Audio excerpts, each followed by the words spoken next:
PM, as I said, en route to India. Important bilateral meeting with Prime Minister Narendra Modi, and a broader push at a whole lot of strategic and business links with the world's largest democracy to our north. Joining me now, Greg Sheridan, foreign editor at The Australian. I think this is a critically important trip for the PM. Greg, I know you've long been saying we do not do enough in relation to India. It always fascinated me when I worked for the Prime Minister. We had all of this engagement at a business level with China.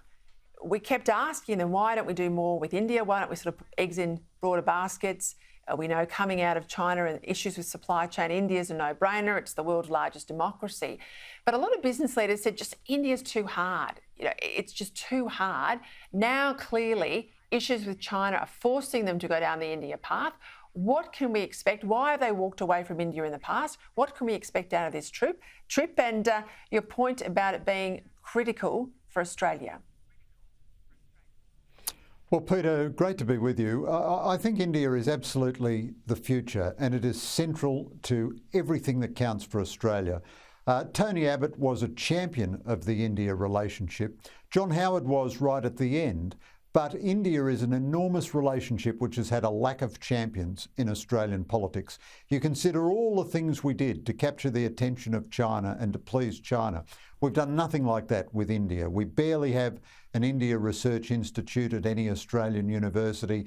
We've got 1 million Australians of Indian background, and yet there's hardly an Australian university that teaches an Indian language or anything like that. This is a critically important trip for Albanese. Australian Prime Ministers have been very slow and they haven't made very many trips to India, and they've been very short. I was there for Kevin Rudd's trip, it was less than 24 hours. Albanese will be there for 3 days. Big commercial agenda, quite rightly, a big future for the coal trade, but also a great big future for the services trade.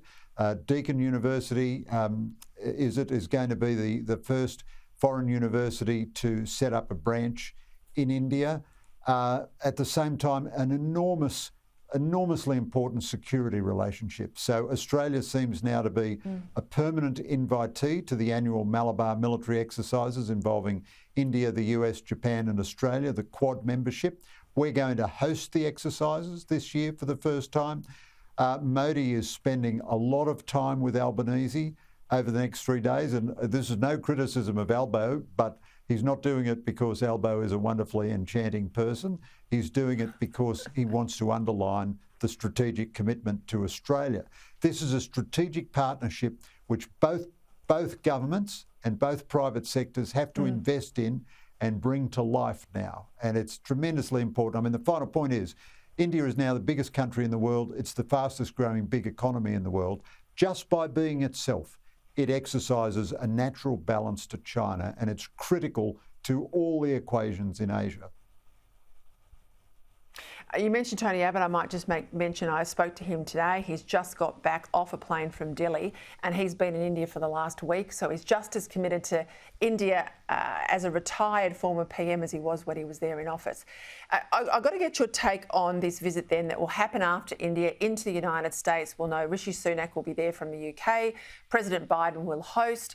On the table will be the decision in relation to submarines. Chance your arm, where are we going to be? Well, look, we'll all know by Monday. So I think somehow or other it's going to be a three-way sub, British and American and Australian. Everybody's going to get a bit of the money. It's going to be a lot of money over time. It's going to be $100 billion or something, but that's over many years. It's not in 1 year. Indeed, it'll hardly figure in the forward estimates. I think, we want to go and get nuclear submarines, but it'll be interesting to see when we get the first. If we are committed to building them all in Adelaide, then the first one is a long, long way away. I think not before 2040 at the earliest. But it's possible that we could be committed to building them in Adelaide, but get the first one or two built in America or built in Britain.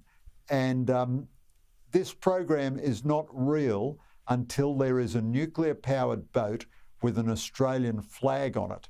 Until then, it could be cancelled, it could die, the death of 1,000 cuts in Senate estimates.